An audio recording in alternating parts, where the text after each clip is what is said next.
এই যে ফিলিস্তিন এবং গাজাবাসীদের জন্য যে ত্রাণ নেওয়া হয়েছে, সেই ত্রাণে আপনারা দেখেছেন ত্রাণের জাহাজগুলো আটকে দেওয়া হয়েছে।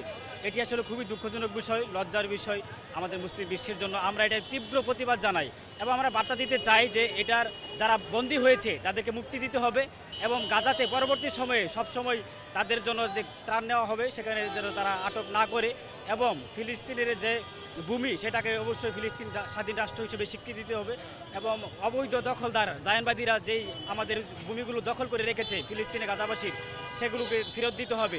আমরা ফিলিস্তিনকে একটি স্বাধীন রাষ্ট্র হিসেবে বিশ্ববুকে দেখতে চাই। এই যে গণহত্যা শুরু হয়েছে সেটি একদম চিরতরে বন্ধ করতে হবে। জাতিসংঘের কাছে আমাদের এটি আবদার, আপনারা এই যে বিশ্ববাসী যে আওয়াজ তুলেছে সেটিকে আপনারা লক্ষ্য করে এই জায়নবাদীদেরকে আপনারা চাপ সৃষ্টি করুন। এবং আমরা লক্ষ্য করেছি যে এই গোটা কয়েকটি দেশ মাত্র ফিলিস্তিনের গাজাবাসীর ইসরায়েলের পক্ষে, কিন্তু আর ম্যাক্সিমাম দেশই কিন্তু ফিলিস্তিনকে স্বীকৃতি দিয়েছে। আমরা সেই জায়গা থেকে স্পষ্ট বার্তা দিতে চাই, ফিলিস্তিনকে অবশ্যই স্বীকৃতি দিতে হবে।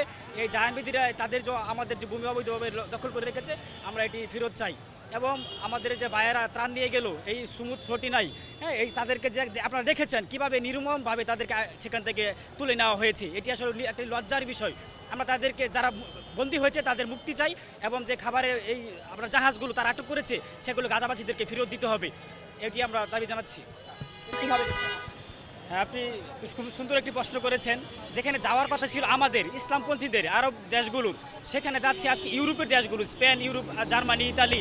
এটি আসলে আমাদের জন্য লজ্জার বিষয়। আমরা আসলে এটি আমাদের একমাত্র কারণ হচ্ছে মুসলিম বিশ্বের নীরবতা। আপনারা দেখেছেন আরব বিশ্বগুলো, যারা এই সৌদি আরবের মতো রাষ্ট্র, আরব বিশ্বে যে মধ্যপ্রাচ্যের দেশগুলো আছে, তাদের এই নীরবতার কারণে আজকে আমাদের যে মুসলিম বিশ্বগুলো আছে তারা ঐক্যবদ্ধভাবে আজকে এই উদ্যোগটি নিতে পারছে না। এটি অবশ্যই আমাদের ব্যর্থতার বিষয় এবং মুসলিম বিশ্বের জন্য লজ্জার বিষয়। যেখানে মুসলিমরা যাওয়ার কথা, ইসলামপন্থীরা যাওয়ার কথা, সেখানে যাচ্ছে বিধর্মীরা এবং পৃথিবীর ইউরোপ কান্ট্রিরা যে বিধর্মী দেশ